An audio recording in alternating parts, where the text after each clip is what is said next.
In this video, I'm just going to give you guys my first impressions of Nairobi, Kenya.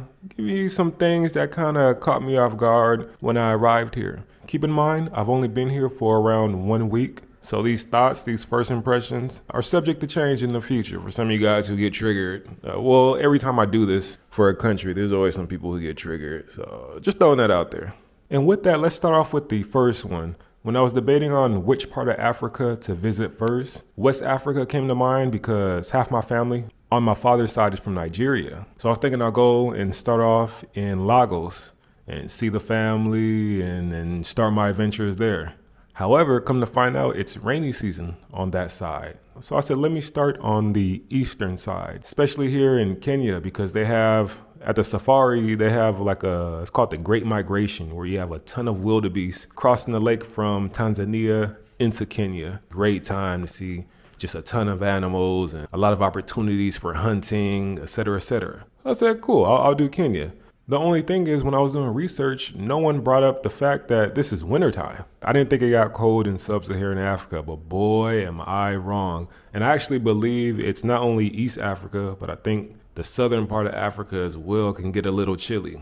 Which is crazy because, growing up, looking at the media, whenever I saw anything about Africa, at least in regard to the weather, it was always droughts, crazy heat, jungles, safaris, etc., etc. So it was a shock to know that, hey, it does get cold over here on this side of the world. This also brings me to my next point, and I sort of had an idea that it may not be super hot here in Nairobi, because when I was looking up accommodations, I noticed that many of them did not have an AC, nor did many of them have fans. And I'm thinking to myself, this is Nairobi, this is Kenya, this is Africa. Surely there should be an AC or a fan or some type of temperature control, because I'm sure it gets super hot there. But most of them, or at least the ones that I looked up, did not have them. And so I went straight to the reviews to see if anyone else commented on this. And no one did. A lot of them were like, oh, this place is great and blah, blah, blah. In the end, I booked the place. And then when I got here, again, I figured out why. One, at least in the wintertime, you don't need it. At least right now. If anything, I need an extra blanket. I probably need to message my host here after this video, but an AC, a fan isn't a requirement. Now, I can't speak on the summertime. It may be totally different. Next up is the language barrier or lack thereof. I believe here in Kenya, the two main languages are Kiswahili and English. And it's pretty cool because the people, at least in Nairobi, they speak both languages at the same level so far from what I've noticed. For example, you'll be in line at the grocery store and everyone's speaking Kiswahili. And then when you show up, they'll just switch to English and speak it well. It's kind of like if you've ever been to the southern part of the US. They'll speak Spanglish. They'll mix in like Spanish and English at the same time. One sentence is fully in Spanish, then the next one's fully in English. It's kind of like here. I don't know if there's a term for it. I'm going to make it up right now, but I would say it's called Kiswalinglish. And I will say I enjoy that I'm able to communicate with the people here. It makes traveling around better. I'm sure this goes for every country in the world. If you can communicate with the locals, it just makes things so much easier and the experience is so much more livelier. This next one doesn't necessarily have anything to do with Nairobi, Kenya, but I'm still going to talk about it, and that's the jet lag. Now, prior to coming here, I want to say the farthest I've traveled to was South Korea, and I don't remember having trouble sleeping.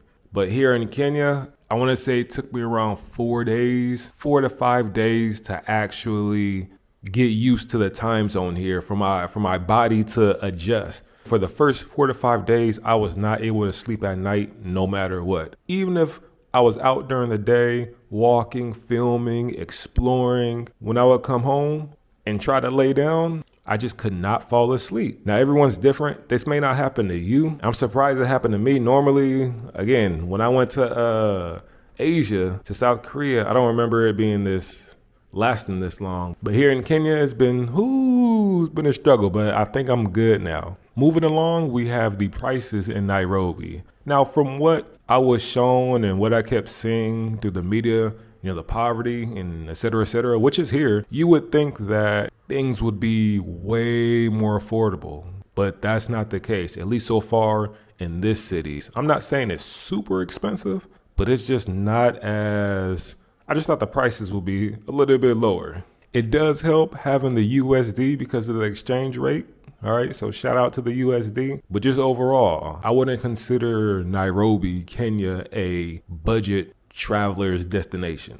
Now, obviously, in any country you go to, if you're taking the local route, taking public transportation, eating at the small mom and pop shops, shopping at markets, etc., then of course you're gonna have the prices are gonna be different. But I'm just referring to like normal tourist things. And last but not least, this idea I was thinking about this when I was in Cuba. And that is, I think I'm gonna stop telling people that I'm from the US. I'm gonna choose another country. I was thinking maybe Brazil, because anybody can pass as a Brazilian. The reason being is because whenever I tell people I'm from the United States, their eyes light up.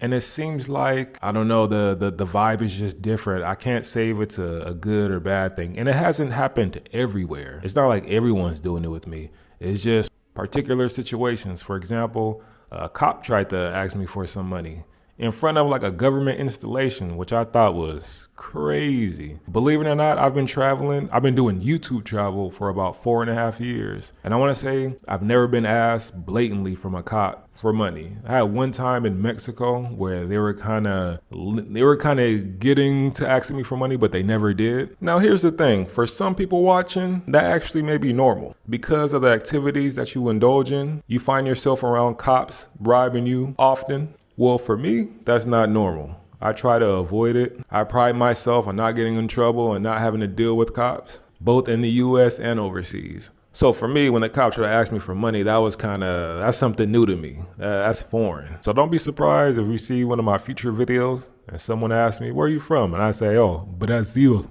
But all that being said, I'm going to go ahead and end it right here. These are just my first impressions, my initial thoughts of Nairobi, Kenya. I've only been here again for 1 week.